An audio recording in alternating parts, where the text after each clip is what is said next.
Well, a very good morning to you, and I'm actually filming this from the porch. Myself and Jack are here in the porch. So, having introduced Jack on this beautiful Saturday morning, I'm going to open the door. Excuse me, Jack. Let me just put the little stone down here beside the door. There we go. That'll keep it open. So, good morning, Rob. Well, the reason, excuse me, I'm choking now. The reason why the reason why I've decided to do this live video was because I started this little video out in the veranda. I was having my coffee, you see. Look, this is my coffee. And I was walking around by the Kelly kettle and just jabbering on. And I realised then that I had a very small little, well, virtually no battery life left. So I got to 8.5 minutes and it just cut out. And I thought, do you know, I'd actually just like to continue this conversation, but in fact, what I'm going to do is I'm going to start from the beginning again. Good morning, Neve. Oh, so the first thing I wanted to share with you all is that over the past week, starting on Sunday, so this is now day 7, I have been walking every day. I have been taking the boy here, who, when I took him to the vets last week, because he had to go and get his vaccinations, and don't tell anybody, he hadn't been microchipped. So he was an unlawful dog. He was a renegade. So I had to take him to get microchipped as well, because that's the law. Yeah, and you were lawless, Jack. He says, I don't give a darn. But so the vet said anyway, pop him on the scales there. I did laugh actually. I had no shame at all. I did laugh because Jack has, he has a continual supply of food, but I only fill that bowl once a day. All right. So it isn't as if I'm filling the bowl all the time. He just likes to have his food nearby. Good morning, Cynthia. But the problem was, I think, maybe I should just put my Jack Bealtaine. He's Bealtaine Cottage's Robin Hood. Um, he just hadn't been exercised properly, because I'm so caught up. Good morning, Declan. I'm so caught up in everything I do here. I mean, I'm continually buzzing around like some kind of a demented bee, doing stuff that I just hadn't allocated any time at all for going out for a walk or, you know, that kind of stuff, which I would see basically as time wasting. So I've had to reset my brain here. I've had to kind of have a long talk with myself. Oh, hi, Anne. Not that I'm great at remembering names, I'll tell you that now because I'm awful. When I was teaching, I used to have to make my children wear name tags from September when they started up to Christmas. But anyway, so I thought about that then last week and I thought, if Jack becomes ill and has a heart attack or something, I will be blaming myself. So I thought, I'm going to start walking. So I kind of went out in the car and I measured little distances. So I got this lovely kind of local distance measured that if I walked down to a certain point and turned around and came back, that would be exactly 1 mile, door to door, which is great because it means that I don't feel I'm time wasting.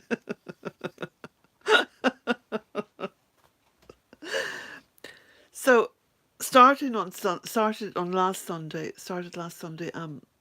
off I trotted with Jack. Myself and Jack trotted off on this little walk, did the half mile, turned round, came back, trotted back up. I was breathless coming up the brow of that little hill there on the driveway, and so was Jack. So I thought, okay, well, this is a start. And I actually bought myself a little pair of walking trainer thingies. Time and motion, yes.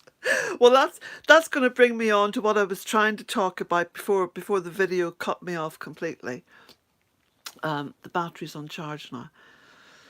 So anyway, I'm very proud to say I have walked a mile every day with Jack, and yesterday I did 2 miles.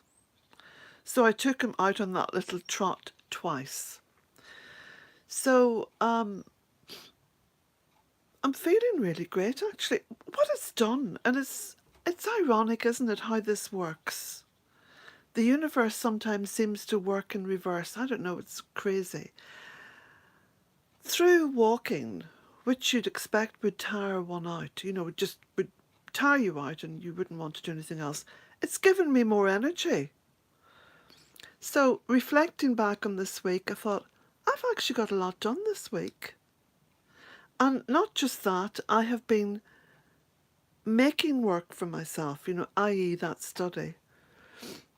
Because I didn't have to do that. I could just have gone in and just given it a good clean and left it like that.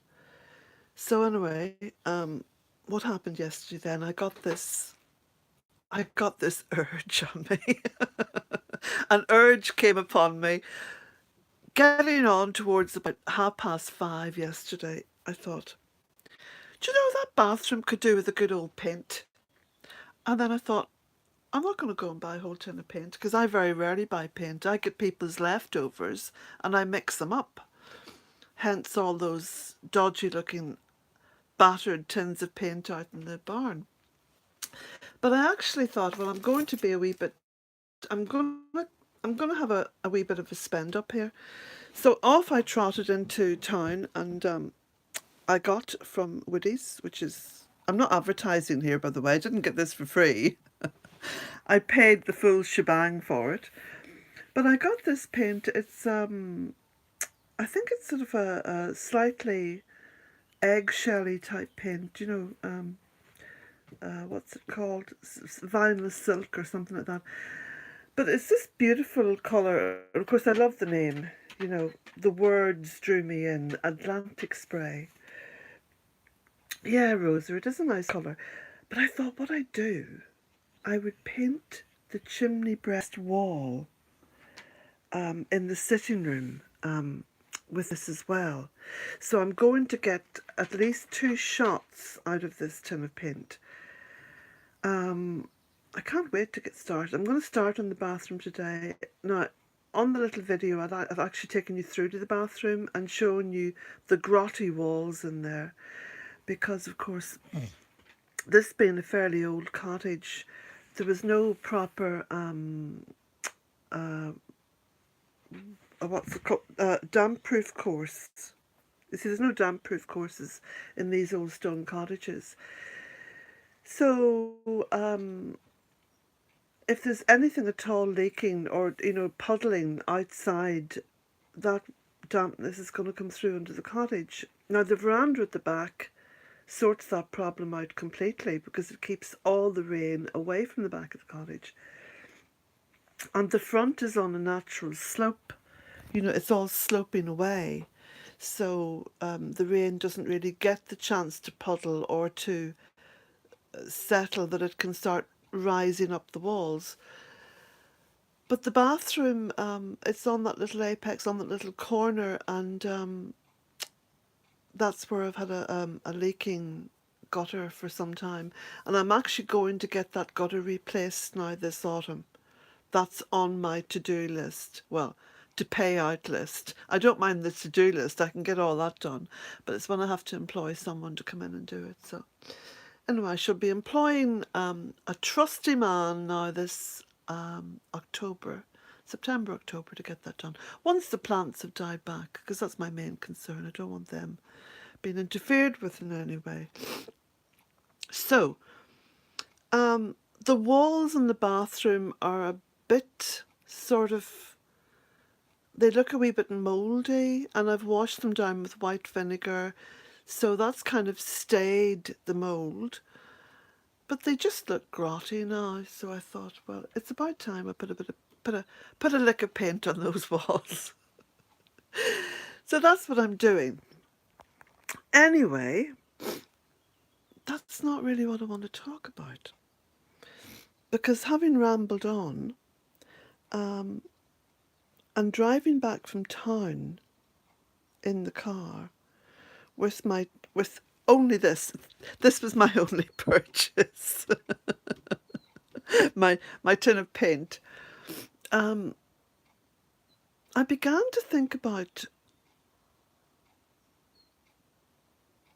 the way people are so burdened.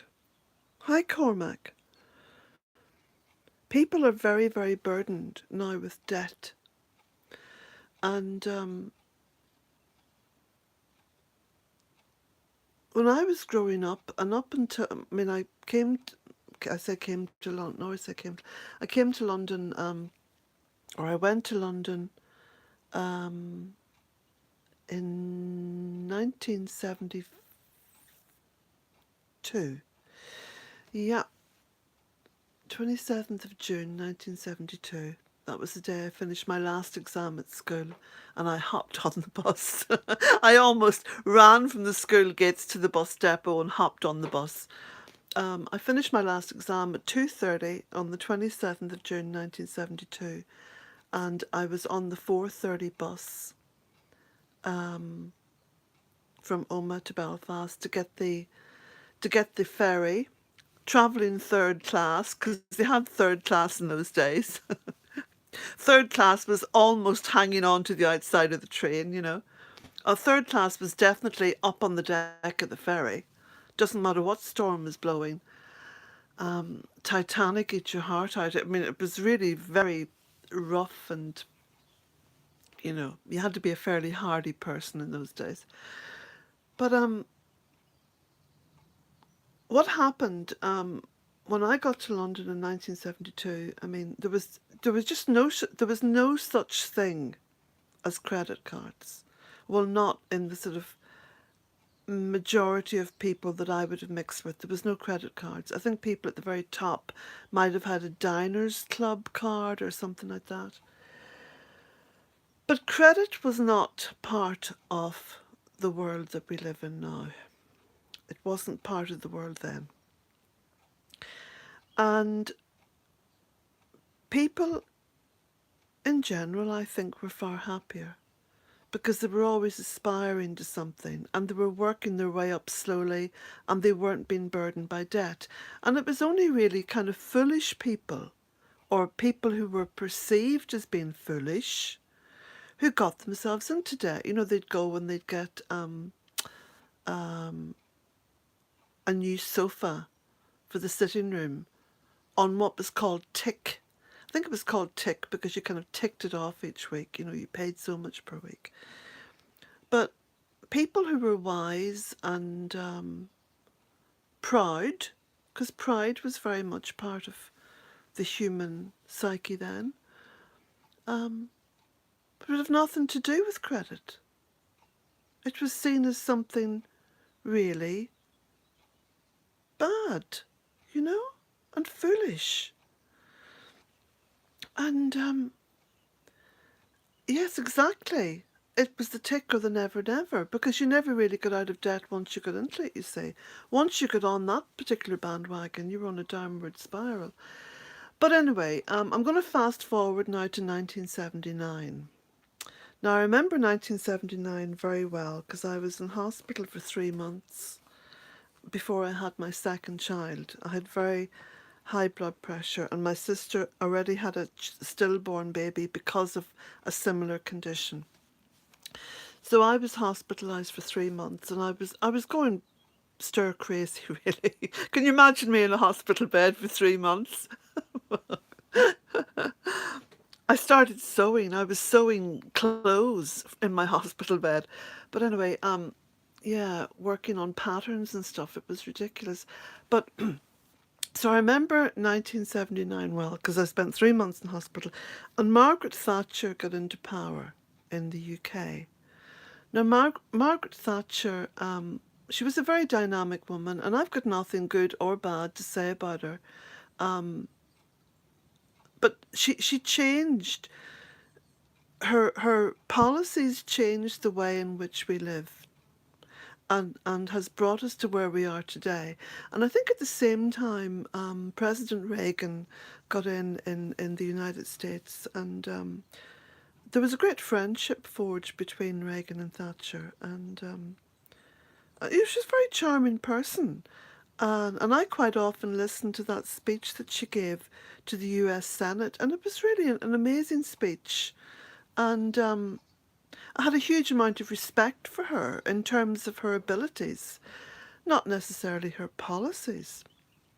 But what she did, and I think Reagan did at the same time, they sort of they took away all the curbs and controls on the financial system, and almost overnight, certainly Britain became a nation of debtors.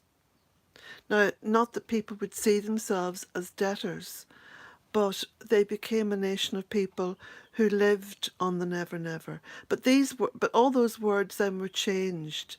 So we lost, the kind of saying the never never. We lost the word tick. We lost all those derogatory terms to describe people who borrowed money. And in fact, it became very trendy to have credit cards. And I mean, if you wanted to be someone, you had to have a credit card. And in fact, today, if you don't have a credit card, you can't really travel. You're a bit like me.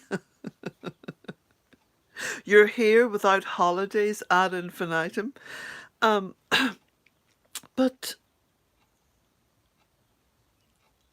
what has happened is that people have become more and more unhappy. And when I was in town yesterday, and I went to town late, I mean, it was 5:30 by the time I left here, and I sort of did a bit of a cannonball run into town to catch Woodies before they closed. But there was a lot of shalom, Indigena, absolutely shalom. There was a lot of people coming into the west of Ireland, for the weekend. And of course the holiday season's opened up. So Woody's was packed, and there was loads of people in there buying stuff and big trolleys. There was me without a trolley, sauntering about. And love to you as well, Indigena. There was me sauntering about, looking at paint, and eventually I picked up this one tin, and I checked the price and went back and thought, can I get a smaller tin? And no, this was the kind of bog standard size. And very happily, I mean, I was actually very happy leaving the store, because I felt that I had bought something worthwhile, I'd paid for it, and I was going home to do something that would turn that small purchase into something even bigger and grander. I was going to change at least 2 rooms in the cottage and beautify them, and also, of course, make them more practical, because I think walls should be as clean as you can get them. It's part and parcel of living a healthy life. And there I was with my one little plastic, well, no, I tell a lie, I have 2 plastic cards. One plastic card is for my electric, because I'm on a pay-as-you-go meter, right? Which means I'm automatically very, very frugal with my electric. I check to see how much is left on that meter on a daily basis. The other plastic card I have is my debit card. And debit, of course, means that I can only use it if I have the money on it to back it up. Lochran, it is higher, you're right, but because it encourages such frugality,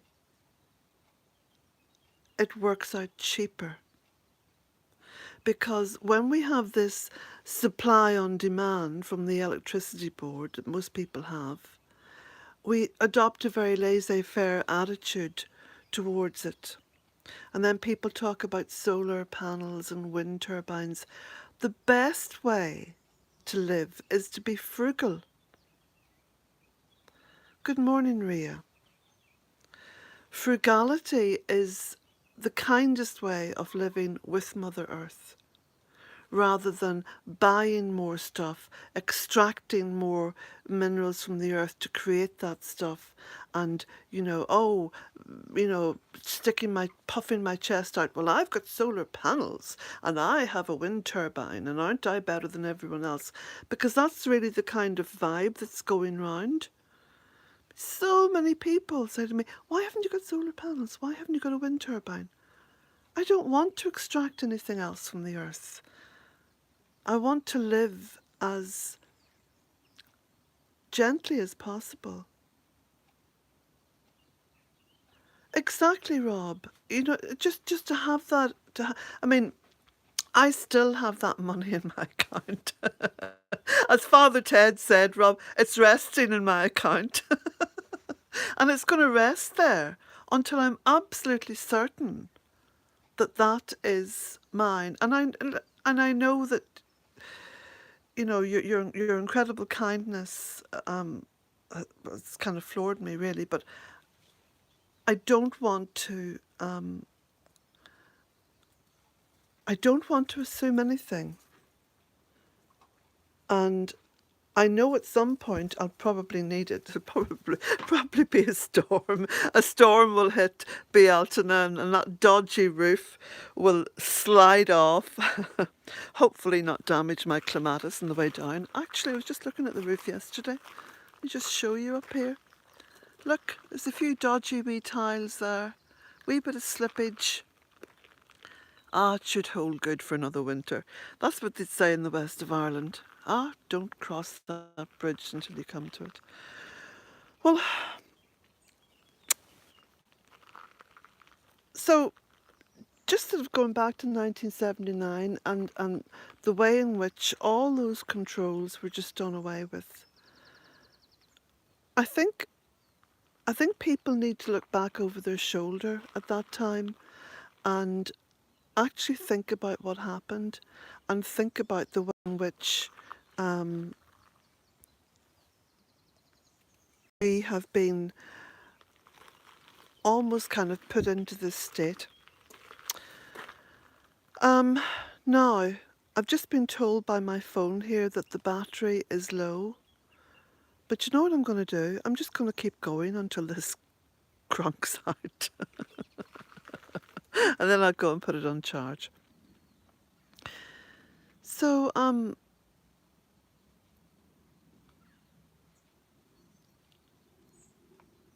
looking back to 1979, I mean, I remember eventually coming home from the hospital with a very sick baby. I mean, I basically signed myself out, and the doctors and nurses said, oh, you're taking that baby home with jaundice and you have to sign a piece of paper because it's your responsibility. And I thought, I'm going to be just a better person at home, because I was getting very vexed in the hospital.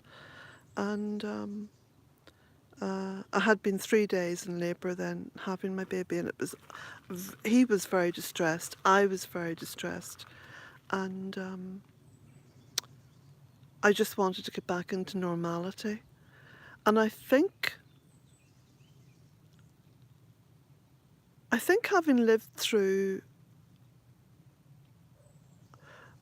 that economic change, I'm able to see where I am now with much more clarity.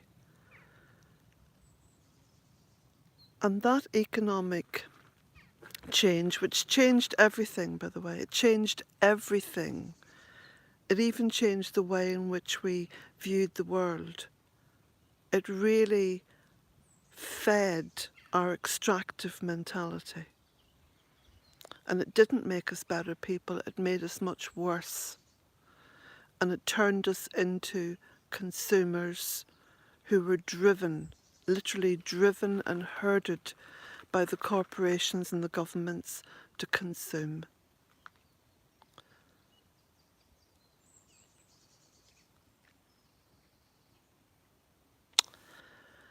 So, anyway, on this lovely Saturday morning, I think I will try to finish actually before the battery runs out completely. On this lovely Saturday morning, there's my tin of paint. Yeah, did make us worse. Fearful of the future, having things we probably hadn't earned. That's absolutely true.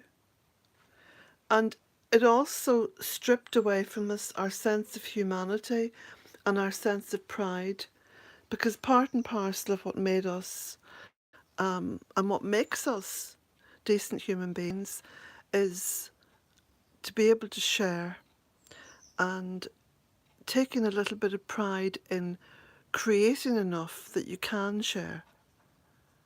And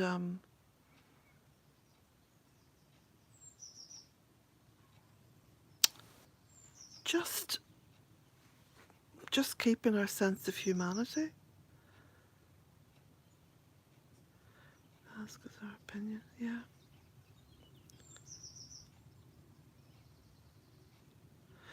Well, it hasn't ruined humanity. Um, it has set us back into a pretty dark place. And like I was reading yesterday that 60,000, I mean, get this figure, 60,000 farmers in India have committed suicide because they got themselves tied in to Monsanto, to cash crops and to herbicides. And there's a video up there. I will try to get it and post it for you to have a little look at. It's a very short one, and it's where the widows of these farmers are taking over and they're saying, well, I'm not going to grow cash crops. I'm going to turn this little farm into organic, and I'm going to grow food for my children, because the cash, when the cash didn't come, we didn't have the cash then to buy the food. Do you see that terribly dark cycle that people got tied into there? We have forgotten the important things in life. It's not cash crops, it's good food. You can't go and plant cash crops on good land in order to earn money to buy mediocre food. But anyway, look it. If anything, I just hope that this little video will be pause for thought and a little bit of reflection, and you know, a little bit of empowerment as well. Because you see, look out here. Look how abundant all this is. Why are people forcing themselves to live in a state of poverty, of impoverishment? It's impoverishment of food, impoverishment of habitat, impoverishment of soul. It's our choice. We can choose better. We can choose better.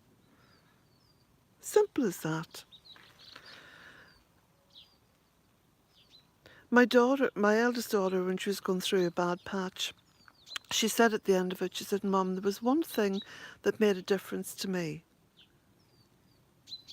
You said to me, and you probably thought I wasn't listening, but I was listening, but you said to me one day, you said, you don't make your bed and lie in it.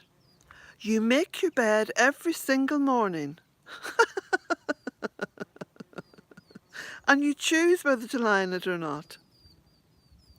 And that's precisely what this is about. No one's put anyone into a corner.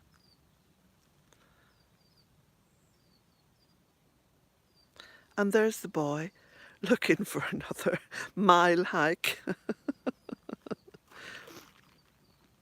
Yes, Jack, I'm going to go and get dressed and take you and me on a little mile trot. There's some oh, little wasps. I saved a wasp the other day. The wasp was on the windowsill upside down, breathing its last, and I saved it and took it out and put it down on the gravel and poured a wee bit of water alongside it, and it started drinking the water. There we go. You see, wasps are pollinators too. Don't ever forget that. Wasps, flies, all those things you bat are pollinators. So I'll leave you with this little image, my Atlantic spray, and hopefully I shall be showing you the finished bathroom sometime before Monday. So blessings to you all. Have a lovely Saturday and get out there for a walk, and if there's a farmer's market nearby, get to a farmer's market. Go and have a forage. Go to charity shops. Have cash only. Blessings.